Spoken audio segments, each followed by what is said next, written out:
Let's get into the J-Mo conversation because they've been speaking high about J-Mo. High regard. Do this every single week, and he gets one target. So do I believe it? Do I think he'll have a big game? No, because I don't think they're going to involve him, just like they always they just fail to do every single week. But I will say this. Hendon Hooker, he's going to help J-Mo. I don't know. It ain't going to be this season. But just think about it for a second. Think about what Hendon Hooker did to Jalen Hyatt at Tennessee. Like, the guy with that type of speed, and he's not doing too bad in New York, but still, Hendon Hooker, he throws a beautiful deep ball. We know that. And I think for Jameson Williams, I don't think he's going to have a game this week. I'm done doing that. I don't. Because, number one, you got Justin Simmons back there, like I just said, and he has the most interceptions since he entered the league. He's 6'2", he's rangy, and like I said last break, 100 games started, around 100 games in his career. He's got 35 forced turnovers. 30 of them are interceptions, 5 forced fumbles. He isn't a guy you want to test. I'll say that. He's not a guy you want to test. He's a guy you probably want to stay away from. He's a guy that you're going to have to key in on every passing play. It just is what it is. But doesn't mean J-Mo can't have a decent game and not all just deep shots. You can get him. You can find different ways to get him the football, which I've been harping on every single week. It doesn't always have to be deep shots. J-Mo is a talented wide receiver. He's got a bigger route tree than just go routes.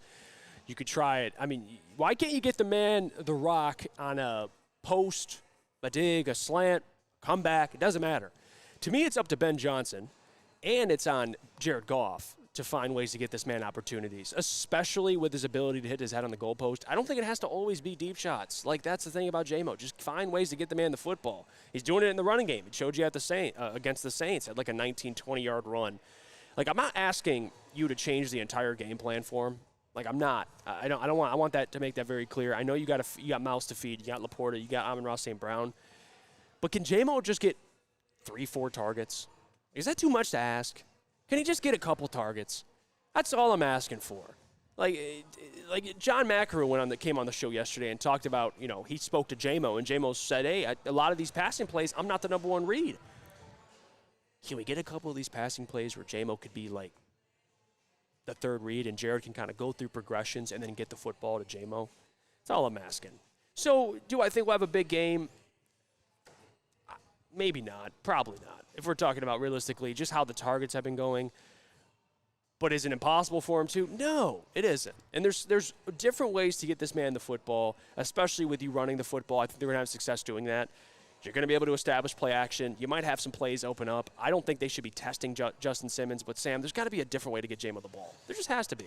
All right. And I'm not going to yell and scream today. I know I did that about J-Mo the other day, but it's going to be a nice, calm discussion because I don't think my blood pressure can handle it anymore at this point.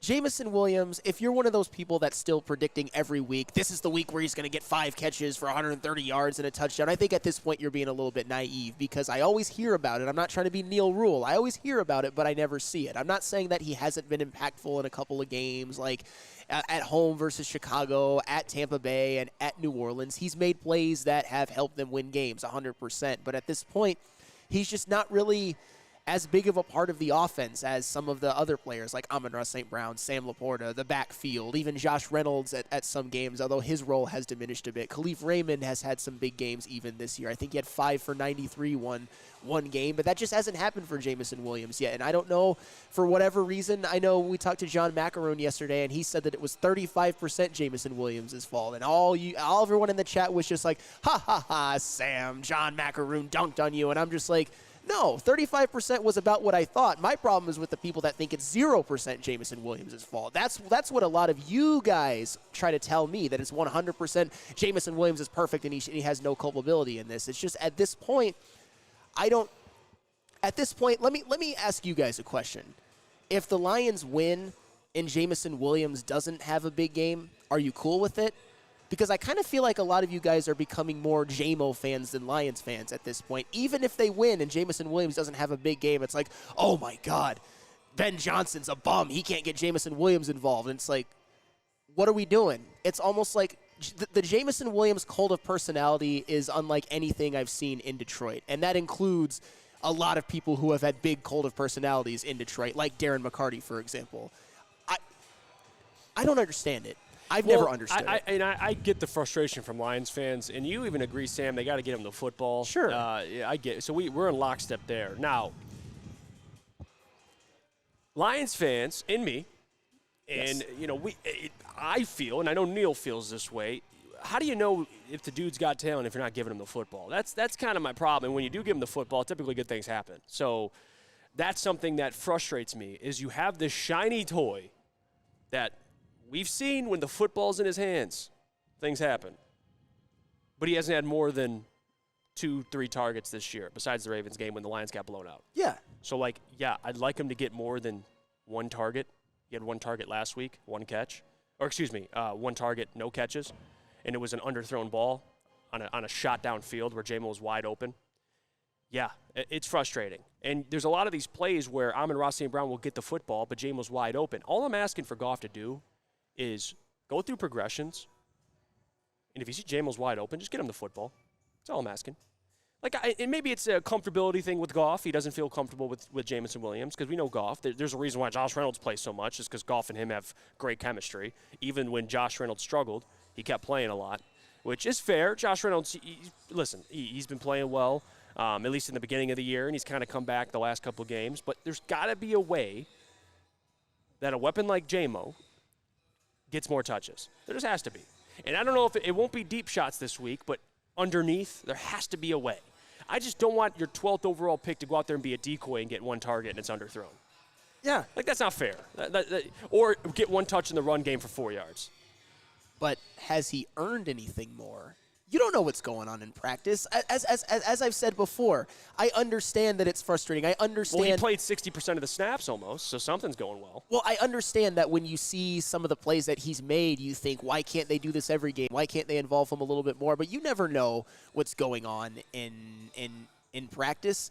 And also, and I've said this before, it's not even necessarily an insult to Jameson Williams at some point. I mean, Amon-Ra St. Brown is a real number one wide receiver. Sam Laporta is one of the best tight ends in the NFL as a rookie. He had a training camp. He didn't get suspended this year. David Montgomery and Jahmyr Gibbs, as we all believe, is the best backfield in the NFL. The reality is that the Lions have shown both this year and last year that they can win without him. Jameson Williams right now, as I've said before, by the numbers, is Kevontae Turpin. And you guys want to treat him like he's Tyreek Hill at this point. Well, who would you say who's wide receiver 2 on this team?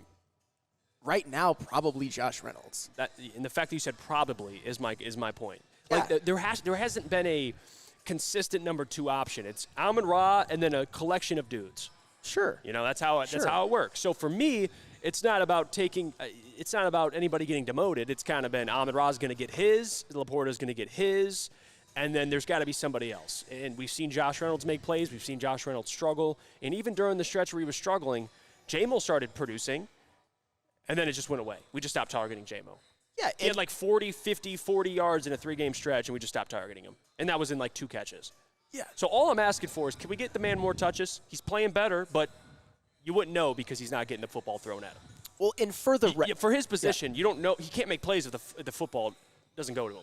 I understand. And as I've said millions and millions of times, and people hate when I do that, every other wide receiver that's great manages to get targets. Wide receivers from his same draft class manage to get targets, but Jameson Williams can't. But that's the point I was about to make is if Jameson Williams say, and this is me, and I've done this before, so you guys can't even tell me that I haven't. If Jameson Williams, if the Lions win and Jamo has, 2 catches for 37 yards and a touchdown, I'll say bravo.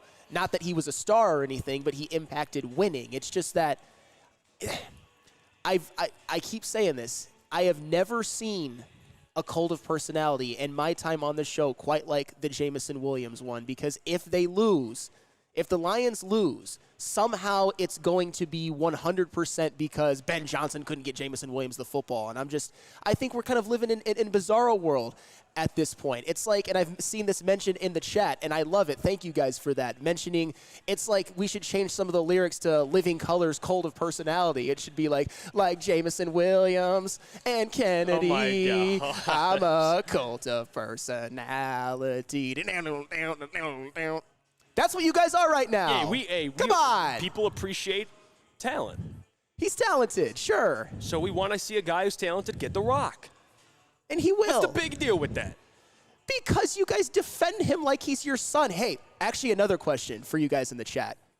Would you let Jameson Williams sleep with your wife? Oh, my God. Seriously. Yeah. I'm not asking you. I'm not asking you, Jeff. I'm not asking KG or JB. Sam. I'm asking you guys in the chat. Would you let Jameson Williams sleep with your wife? No way. Come on, Sam. You'd probably be happy if he put a baby into your wife so you could No always way. have Jameson Williams' No offspring near you. fucking way. Seriously. You did not just say, no way. Yes. Cody Reed says, is he paying us? Come on, Cody. You sicko. What are we doing here? Oh, that's horrible. All right, at least think about it. No, I'm just kidding. No, what the hell? Okay, you know what? That's horrible.